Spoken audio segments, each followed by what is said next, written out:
اللہ مرتے دم تک بچائے رکھنا، اللہ کسی کا محتاج نہ کرنا، اللہ تو صرف اپنا محتاج کر لے، اللہ اپنے دروازے کا فقیر بنا لے، اللہ تو اپنی ذات و صفات کا یقین عطا فرما دے، اللہ سیدنا ابراہیم علیہ السلام کی وفاؤں اور اداؤں کی نقل اتارنے کی توفیق عطا فرما، اللہ حضرت ابراہیم، حضرت ہاجرہ، حضرت اسماعیل علیہ السلام والا ایمان اور یقین عطا فرما، اپنی محبت عطا فرما، ہم سب کو حج بیت اللہ کی سعادت نصیب فرما، روضہ رسول کی زیارت نصیب فرما، اللہ کرم فرما۔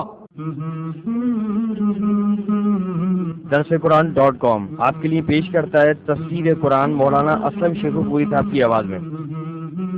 اور اللہ کہتا ہے یاد کرنے کے لیے آسان، پڑھنے کے لیے آسان اور سمجھنے کے لیے آسان۔ اس کے علاوہ اس مقبول ویب سائٹ پر آپ سنیے معروف عالم دین کے اصلاحی بیانات۔ تو اسلام کا نظریہ یہ ہے انا للہ و انا الیہ راجعون۔ حمد و نعت، بچوں کے لیے اصلاحی کہانیاں اور بہت کچھ۔ محمد کا روضہ قریب آ رہا ہے، بلندی میں اپنا نصیب آ رہا ہے۔ www.درسقرآن.com